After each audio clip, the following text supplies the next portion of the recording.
And welcome to tonight's show. My name is Mickey Spear. I am a musician, author, and talk show host of tonight's show, The Healing Half, which is 30 minutes where we can pause and address our own wounds, watch some cats in the background, and learn how to address the wounds of others. When I was 13 years old, my mom, Amy, passed away from cancer.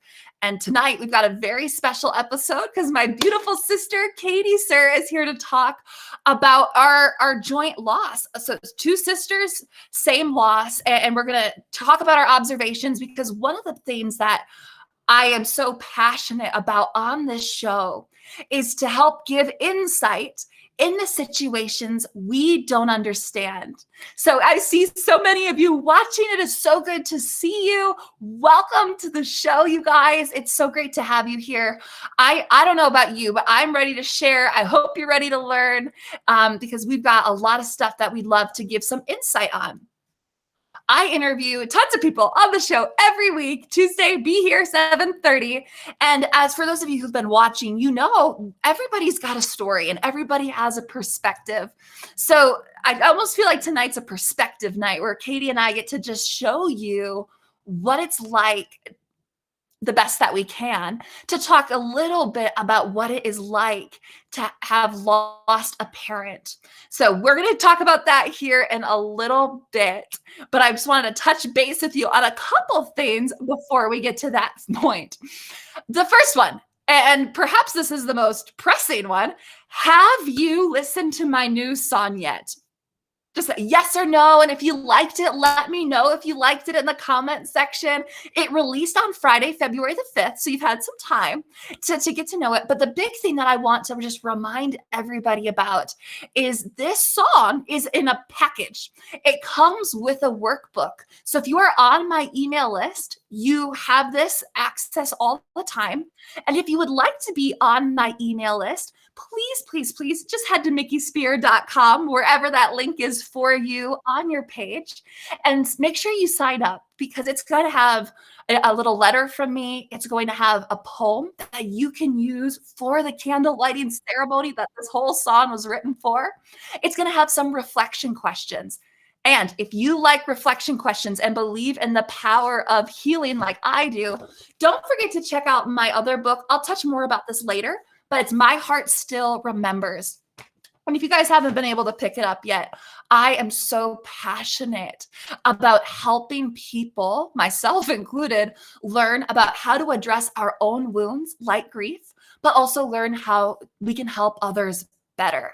So if you're watching, feel free to head over to that comment section and hit the share button. And if you know Katie or I, just say, hey, my so-and-so is doing the show. I think you might like it. I depend on word of mouth for marketing. And so I just appreciate each and every one of you so much and all that you guys do to help make this show possible. So if you feel like your friends would like it, I would really appreciate it if you wanted to share. If not, don't worry about it. I'm just happy you're here, whether you're watching it live or as a replay.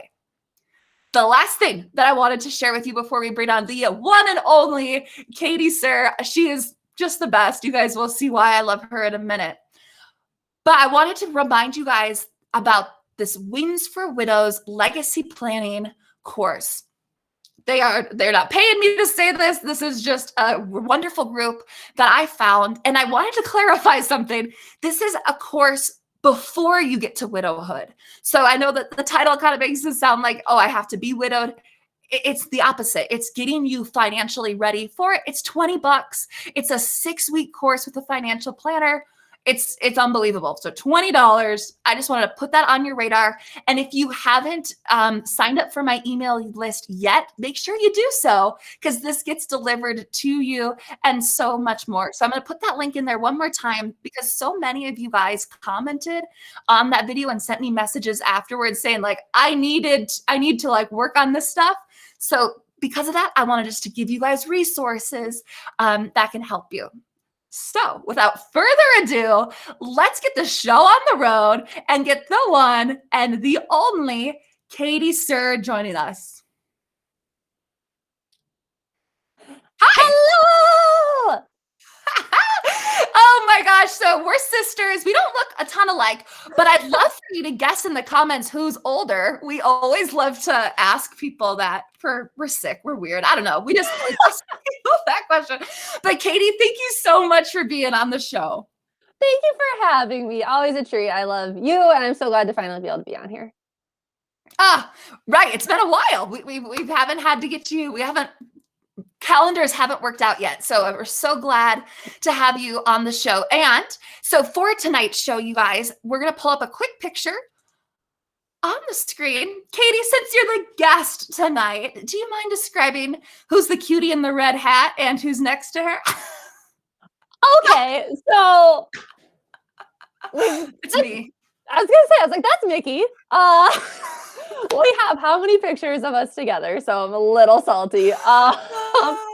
But so that's Mickey in the cute little red hat, and that is our lovely mother, and she is just so fun. Look at that hair; she just owns it. She is so beautiful, and then that's our dog Cassie. Oh, awesome. And I shouldn't, that was the first photo I had. I apologize. Here's another one, you guys. Thank you. So Katie's in the cute little sailor dress, and my beautiful mom is right behind her. And her name was Amy, and she passed away from colon cancer when I was 13 and you were almost 11. Almost 11. Yep. Okay, so for tonight's show, Katie, what we wanted to do is we get asked all the time by people who thankfully did not lose parents as kids.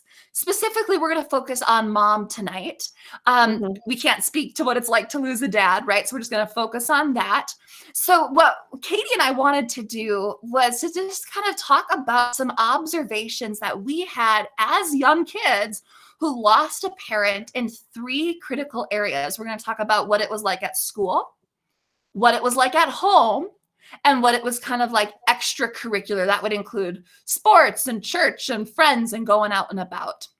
So we're just going to share observations. And I want to preface that we are not going to really share solutions tonight. That would be a very long phone call to go kind of from start to finish. But we just kind of wanted to give you guys some insight. So next time you come across either an adult who lost someone as a child, or you know a kid who has lost a parent, hopefully this gives you just a little bit of insight. And then the last disclaimer that I'm going to make is that this is just our stories.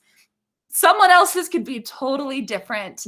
And so we'll kind of kick it off with that. So Katie, without further ado, do you mind kind of giving us a high level story on when mom passed away, where you were at, and kind of leading up to that point? Sure. So I was in 5th grade, and mom had got diagnosed when I was in 3rd grade. And it wasn't, and things were like pretty normal. She was just a tank. Things were just very normal. I remember going to her chemo treatments with her, and her I distinctly remember a moment where she was like, Katie, give me a candy from that bowl. I don't want to throw up on this nice nurse. And, things like that, because the chemo makes you nauseous. So, and I was like, oh yeah, for sure. And I was like, take my time opening a crumb. She's like, give me the candy. So, moments like that. But, so we definitely were involved in her cancer journey, but I don't think we were aware of what really was going on. Because it just kind of became a new normal for us. And then I think it was kind of the last 2 months is when things started to really go downhill. And she was losing hair and got wigs, and there was so much joy in that. She just brought joy in each step of the journey. And so near the end, so in March, my experience of it, well, and I think actually everyone's experience of this really was, she went to the hospital while we were busy at a basketball tournament or something like that. And we had lots of family was kind of rolling in and out to kind of help take care of things. And she got moved to hospice and we were under the impression, and everyone was told, like, all right, it's going to be a little while that we'll be here. So get comfortable, kids, get used to it. And we're like making friends with the staff and like hanging down in the basement with our cousins. And obviously, this is like, and sure enough, before we know it, I hear my name getting called and whatever, everyone rushes upstairs and she passes away in front of all of us. And so obviously there's a lot more to that specific story, and it was much more traumatic and horrible and gut-wrenching and just painfully sad in every sense of the word. And really beautiful that so many of us, all of us, got to literally be by her side. And a lot of our extended family got to be there, you know, her parents, everybody. So it was, yeah, for a 10-year-old to witness everything and just be so like, what? Okay, like what's going on? It was just very alarming. And then shortly after that, I think whoever the adults were at the time were just, all right, let's do this. Everyone's in town. Let's get the funeral on a roll. And I remember it was very distinct. So she passed away on the 14th or 15th.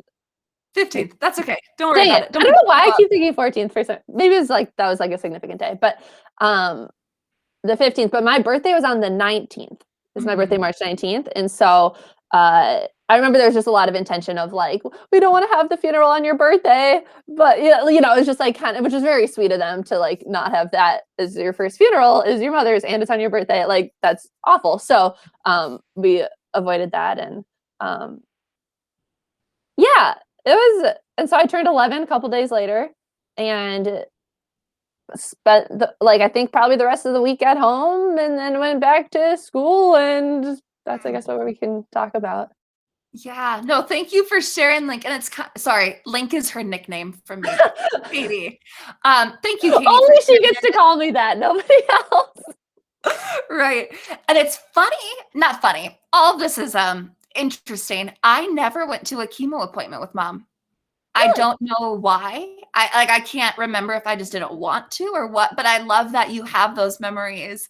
I just, for whatever reason, don't know. And I think for so many, one thing that I wish I could just like tell everybody and scream it from the rooftop, so I'm going to do it now because I've got my little show, is I lost so many memories. And I don't know how else to describe it other than I was in shock and denial for so long. It's like patchy when I think back, where I was like, huh, when did I learn mom had cancer? You know, I think in those terms where I was like, I just don't remember some of the things that you remember.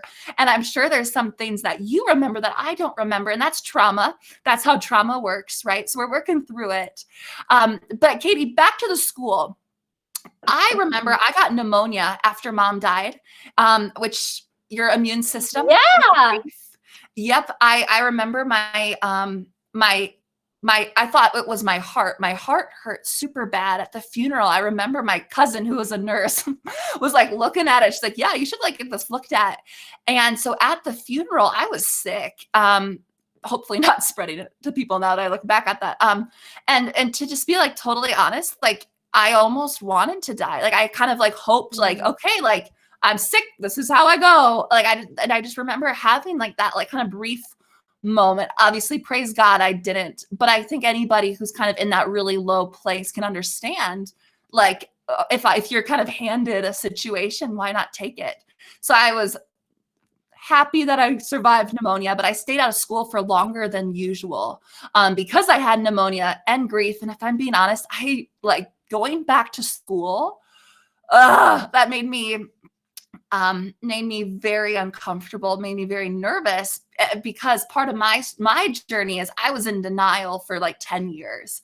So the fact that everyone at school knew that mom died was so embarrassing for me because I felt like my vulnerability was smack in front of everybody and everybody knew. And so of course, what's the counter reaction to that is I toughened up even further and like made sure, okay, nobody is going to know, I'm going to be fine. So that was kind of my back to school experience. But what about you? What was it like going back to school after mom died? Well,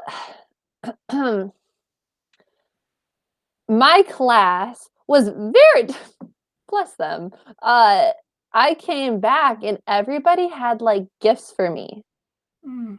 And it was really sweet in that way because they're like, oh, like it's your birthday. And everyone just chipped in. And I remember getting like some blankets and random things. And at the time I was so like, what's all this for? Like, and real quick to touch on back during, I think, the process of her dying and the funeral and stuff, a key emotion that I was experiencing just throughout different moments was like, I was just like scared. Mm. And yeah, I feel like I just wanted to highlight that is like in the hospice, like I have a significant moment that I like regret, but I've worked through that with counseling of like she invited me to like sit and like chat with her for a while. And I was like, no, I don't want to. She looked scary to me. She didn't look like my mom. So then I went, I was like, oh, and I'm gonna go play with my cousins, thinking I'd have more time. Everyone said we'd have more time. And then it was then when I was like, oh my gosh, like she invited me to be right by her. But I was 10. And so it's like having that confused pressure. So there was that being scared. And I think during the funeral, there was like, I remember being scared of like, I don't want to see the casket. I don't want to like, it was just, for some reason, it was scary to me. Which is scary, it's like, you're a little kid and that's not your mom. What's going on? And, yeah, so I just wanted to highlight that of like, I think scared was oddly like a big emotion for me. Yeah. So when it comes to school, for some reason, I feel like I remember the lead up a little bit more. Where, yeah, at the time, mom went to the hospital and someone told me like she's going to die. That was the first time I'd heard that. And I distinctly remember walking through our little like Oak Point, the intermediate school. I remember walking through that and I just like recited it in my head. I was like, wow, my mom's actually gonna die. Huh. And Mm. like it's like I'd been so full of hope this entire time. We all were. And actually hearing that was just really big. And then so going back to school was, yeah, everyone had like gifts for me and it was kind of like it was a lot of attention, but it was like very sweet. And I just like, yeah, you just don't know how to navigate it. But I think ultimately I was thankful for that because it was very sweet. Everyone was like, I kind of had a certain bond then with everyone in my class. So then in the future years, like those people definitely knew, which is different than in middle school where it's like I just had my class. Where middle school, you're, going to all these different classes all the time. And I think too, there was an element of like, oh gosh, well, we could get into, okay, well, for example, the biggest one was, I think, sorry, I don't know if I'm jumping around, but initially there was like the beginning, but then the following year too, and we kind of talked about how we touch on the first year. One of the biggest things in school was this happened right around the time when your mom jokes were popular. Mm. And they'd be like, well, your mom, duh, duh, duh, like some dumb thing that sixth grade boys are going to say. And Sixth I grade literally, boys. We could write a whole book on sixth grade boys. Just kidding. We love them. We end up marrying them, but man, that's a rough. All the jokes that they're learning are so naughty, and you're like, oh my yeah, gosh. Sorry. Keep going. they're just bad and just insensitive and rude. And so are teenagers and everyone's just rude. It's fine. People are mean. But, so yeah, there's a lot of insensitivity of like those jokes are being tossed around. And I like was like, guys, I don't have a mom. Like, Mm. can we not like, or I remember saying like, well, at least you have a mom, like things like that, where it's just like, ouch. So there was that aspect of it. There were a lot of mom comments that stood out, like from teachers and stuff. Okay, so there's the intentional comments, and then there's the unintentional comments of like, oh yeah, we'll just have your mom sew that on when you get home. And oh, like, from the choir teacher saying this, and oh, like I was in the play at that same school, and just wanted the background, theater career, but just kidding. The high and the low of a theater career. Quick start, quick end. Hey, uh, but that's the epitome of like moms are really involved in theater with their kids in theater, and like I got to buddy up with some of my friends and their moms and stuff, but it was just like different. Mm. So there are a lot of comments kind of that where I was like, oh, I'm just feel a little more left out in certain ways. But then going back to what you initially asked as far as going back to school, there were times where I was like, can I work? Like, I remember asking the teacher, I was like, can I work on this by myself? I don't want to have a partner or something. And she's like, yeah, okay. And I'm like out in the hall and she comes out and checks and she's like, are you doing okay? And I'm like, yeah, I'm fine. I just wanted to work on myself. Like, so I think there was a lot of like, I didn't know how to take it. I didn't know how to be. I didn't know, on one hand, I just so badly wanted to be normal. And like, can I just not have all this attention drawn to me finally? Yeah. Like, but then on the other hand, it was really helpful that my classmates did know and that they were sensitive. So then I remember the next year in sixth grade, people would like say some things. And I had some friends that were kind of like nurturing to me, which was very sweet. So yeah. Yeah, no, that's great. I mean, the your mom jokes. I didn't even think about it because for me, I mean, I was in seventh grade, so yeah, just that great middle school cesspool that is puberty. But it was funny because for me, kindness was great, of course. Like it's better than being bullied, of course. But I would say like kindness hurt almost. I don't know how else to describe it other than like my wall was like so up that like kindness knocked it down. And then if that wall knocked down, then everything collapsed. So like when people were extra kind and extra nice, which for lessons of they like keep being nice, like don't assume everyone's callous like I am, or opposite of callous, too sensitive would probably be what I'm describing. I hated that. I hated the attention. I hated the I'm sorry's. I hated the welcome backs just because I wanted all the attention. Like I'm 6'4", so like I already had issues with like attention being on me. I hated it. So I think it's really cool that you liked having that with your class and that they did it. I think that's so sweet. For people listening, I would say um kind of look at the kid's personality. And oftentimes, a lot of stuff that can be done at home, like, oh, open this when you get home, like on your own time in your own space, it takes the performance aspect out of it because you don't have to watch people watch your reaction. And when Mm, you're a kid grieving, it can be kind of awkward because, like you said, it's your birthday, you're grateful for these gifts, but this is like out of pity. yeah. And so that's what I would just say is give people like permission to give kids like space to like take those comments in at home or in a private setting rather than in front of everybody. Because I remember at the funeral, it was a show. I don't think I cried because I care way too much. I'm working on it, what people think. I treat it like I remember being so in denial that I was like, "Hey, thanks for coming. Great to see you. I'm Yeah. fine. How are you doing?" I was like a host. I was a host at my own mom's funeral because I hated the fact that there were people watching me in my most vulnerable moment. And that's how I felt about the hospice. Like, of course, I would never like say like, no, you can't go see your aunt or your sister who's dying. Like, right. But like, I remember mom being in the bed and like the only thing because she was delusional, right? She was on morphine. Mm, She was not with it. But like I was focused on the fact that there were 30 people behind me. And I like mm, hated the fact that I was being watched in this like very vulnerable moment. So that would be something I guess I would say too is like try to give people like alone time. Sorry. That's what this show's about, right? Kind of clearing up the cried tears. So I mhm. love that you and I are so different. Where like you allowed yourself to be scared, where I was so focused on like the showmanship of it. Whereas like I couldn't even go there because I was so worried about the fact that these people were watching me. Yeah. So I think it's just good to be cognizant that everyone's style is different. Mhm. But anyways, back to you. So we've got the school, we've got the moms aren't there to pick up, and you're down to a one parent household. And that's just like an adjustment, anyways.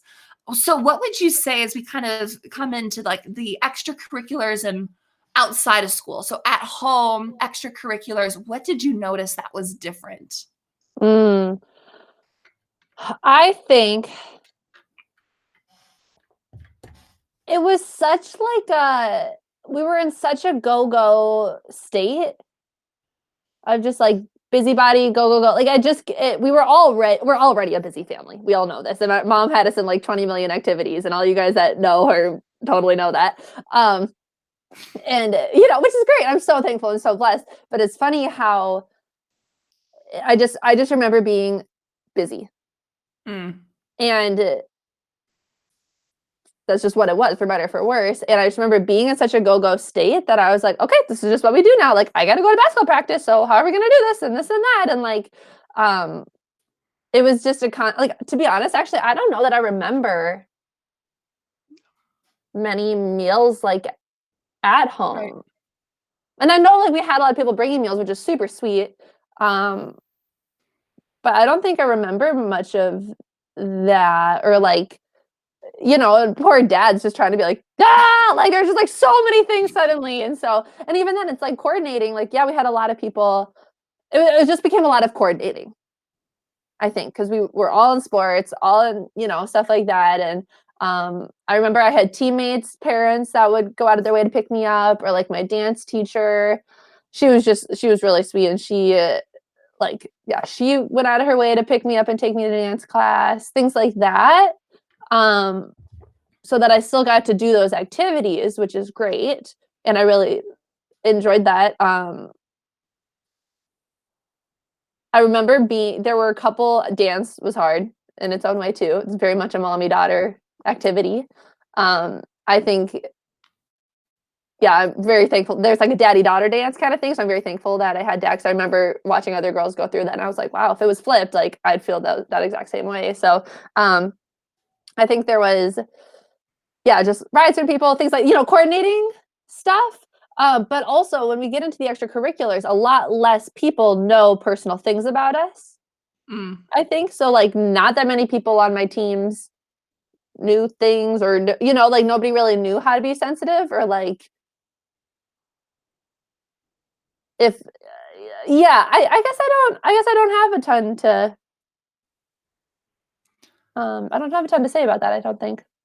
No, that's okay. That's okay. I would What do you kind of think? I would add that if you're kind of looking like, how can I help a family with kids? Remember that rides are so hard. Just even if you don't have a kid in the sport, but you like happen to be around on Thursdays, Thursdays are like a good night for you. You could just be like, hey, do you have like do your kids need rides somewhere? I can drive them one way. Or I think that was so helpful. And like all the people that gave me rides, it was awesome. And I'm so grateful because obviously it allowed dad to keep surviving. The meals were so helpful too. And I think, at least for me, I was just in such a state of shock. I mean, think about it. Like, we were at the state basketball tournament. This family, the Sir family, we had not talked about mom dying. So, the closest thing I had to like a divine intervention was that morning as I went to basketball. It was the final state day. So it was a Sunday, I believe. I had like this weird urge to turn back and like say goodbye again. And I remember our aunts were at the house. And so I just had this like weird urge to be like, go back and say goodbye. And I Mm, didn't, because we were running late. Because if you knew my mom, that's why we're always late. And she wasn't driving me, but like that was just the culture of the time. So it's like, we have to go. It's the state basketball tournament. So like we zipped off. And then the next thing, really, we won state, blah, blah, blah, blah, blah. I didn't like basketball. So I was like not attached to the outcome. But that's okay. Not everyone who's tall has to play basketball and enjoy it. Um, amen. but I remember then we're in the parking lot, got my little state medal or whatever in my hand, and dad gets a call. And it was at Mhm. that point that she got rushed to the hospital. And that was like the first time I was like, oh, this could end in death. Like that was my moment that you had at school for whatever reason a couple days before that point, where I was like, oh my gosh, like is this actually happening? So to think of like you're starting off your morning, a couple days later she's gone, and then you go back to your house and it's everything's the same. The Yep. the pile of whatever piles people have in their kitchens that she had, they were there, and the food was all the same, and the cabinets were everything was the exact same, Mm, except for she wasn't. And so I guess like at home, that was just like my big observation. It was just like this weird world where everything was the same except for this massive piece was gone. It was like this alternate universe. is probably the only way I could describe it. And because I didn't really allow myself to feel, I used that and I said, well, everything else is the same. Therefore, I'm the same and I'm going to be fine. You know how that story ends. It doesn't end Yeah. well. Well, it Um, totally was just, like, the most obvious hole, mhm. and, like, that's what, you know, that's what she was, and that's what, like, she's such a core person. And I remember too at school, I think, we went to like, the counselor and stuff like that, and God bless him for trying. Like, I just didn't know what to feel. I remember being like, "Yeah, I don't know how much I miss her, but I miss, like, who Mm. she was to me."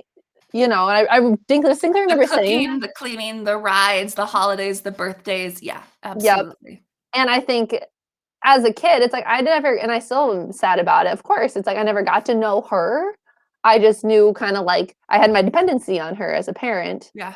Um, yeah, and also I know we probably need a boogie, but, a quick thing I did wanna touch on too is I was very overwhelmed by everybody asking me all the time how I'm doing. Mm. I just turned 11. Like, all I wanted was just to be like to feel any sort of stability and normal again.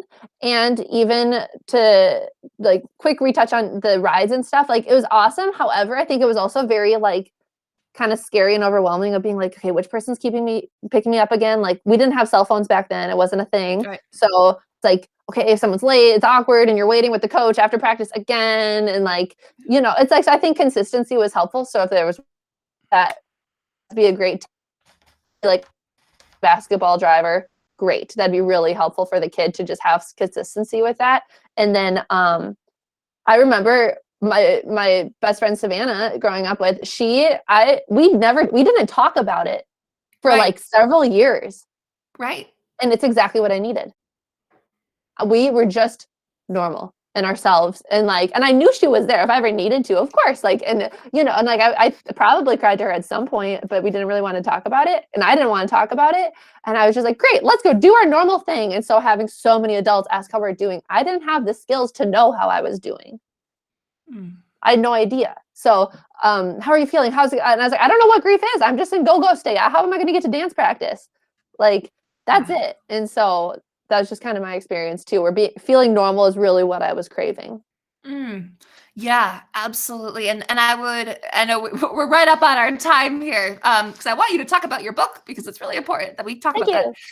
So just to kind of conclude on that note, I think the biggest takeaway, and if you would like us to write a book about this, just let us know because we can like literally just like sit down and be like, hey, adults, this is what you should know about a kid grieving. So if you think that would be like something you'd be interested in, we can collect these thoughts in a much more succinct That's a manner. really good idea. So let us know because we'll do that. But I think if I had a book, the biggest like about kids losing a parent, the biggest thing that I would like paint across the sky is they don't know you.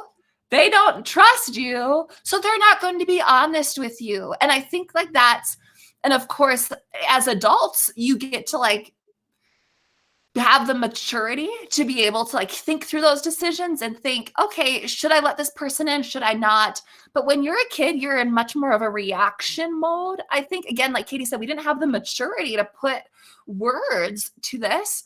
And so the biggest thing is it's like, imagine a total stranger walking up to you and asking how your OBGYN appointment went. You'd be like, none of your business. Like that's a very vulnerable appointment. They find anything? How's it going down there? And you'd be like, whoa, like, no, thank you. That same like repulsive like thing is how I would feel when people I wasn't if that close to would ask me, how are you doing? Like, how are you really doing? It's like, I don't know you. And of course, that now I can put words to it is I didn't trust them. So the Mm, biggest takeaway is if you are an adult who cares about a kid and you want them to like know that like they can actually like open up to you and you want to be that for them, just understand that's going to take a lot of time to get to that point. And you might think you're closer with the kid than you really are. Like, just because you're related to somebody doesn't mean you actually have an emotional, deep connection with them. And so what you Yeah. could do is you could be there consistently. You can take them out to lunch and just talk about shoot the wind and just build that relationship. And eventually it will come. But if you just Mhm. one off kind of ask them from 0 to 60, hey, how are you doing with your dead mom? It's like, fine, thank you. And that's why I think I was partly in denial for all those years, is I didn't know how to let people in. So part of that's on me, but also I don't know if people knew the other end of that is you can't just see somebody once a month and talk for 2 minutes and assume they're going to open up to you. So That's a what you can really do good point. instead is you can encourage them to go to the counselor. You can write them cards and just say, I'm thinking of you. Here are some memories. Here's a gift card. Kids love money. My gosh. Like, here, go shopping. You can like do other things without asking them to be emotionally vulnerable with you. And that matters. Like, I still think about the gifts and the cards that people wrote, and I would never have opened up to that person at that time, but it was still really special to me. So don't think you can't do anything, but maybe like don't expect them to be like, yes, here's the world. Well, and I think that's a great maybe segue to a lot of what I teach nowadays is like I distinctly remember like our third grade teacher or my third grade teacher, she was your first and second grade teacher. Like she took us out to go shopping every summer or something. That was like our thing then, and that became our thing. And it just like meant a lot. And having that, yeah, consistency, but also how we establish trust with someone is through shared experiences. And so, even though as an adult, you might have seen this person grow up and you've been like, yeah, I was there when you were born. It's like, great. I don't remember that. Like, I only can remember the past year and a half of my life. Like, I'm a kid. So, um, remember that, but also share new experiences and share like, hey, let's go do this together. And when you interact with someone and share other parts of your personality and start to like understand each other's vibes, that's how trust is established. It's not just Mhm. through sharing vulnerable details about yourself. Right. Oh, yes. So, Katie, thank you so much for being on, for talking about mom. I love you so dearly. I'm not letting you go yet, though, because we've got to hear about this book of yours. Thanks. So, you guys, of all of this, I am now a dating coach, which how the heck did that come? So, Mickey's really doing a great job handling this part of our collective, journey. And I have an other journey that's a little, I don't know, it's kind of fun with involving dating. And I have a book that I wrote. It's called Become a First Date Expert. And basically, I help young adults, specifically men, have the skills, tools, and confidence to create their social and dating life that they desire. So I teach social skills, dating skills, interpersonal skills. How do you carry yourself, your, self-awareness, all of that good stuff, online dating, um, foundational things. I help the full range of people that have gone on a million dates and clearly nothing's working to a guy that can't even talk to a girl. So full range. And I would love for all you guys, moms are the best because we all advocate for the young men in our life. And you know that they're good-hearted guys. You know that they're sweet and they're capable of just like wonderful relationships. They just might not have the skills or the understanding on how to capitalize on that. So I have my book. I just released it in November. It's a fun read. Everyone says that it's like pretty quick. So boys will actually read it. Don't worry. And it's for everybody as well with just interpersonal skills. So we have a coupon code for you as well if you're a follower of Mickey's. Aha, Yeah. yes. So I've gotten in with the author and she gave us 10% off. So if you know a young adult, this is a great book. I had the absolute privilege of being a beta reader for the group. So I've read this whole book. And I can tell you, I learned things that I'm very happily married. I'm not dating. But like I learned things where I was like, oh my gosh, like that is such a fantastic way to phrase relationships, friendships, anything. It's about this getting closer over time and not leading with, here's my biggest secret.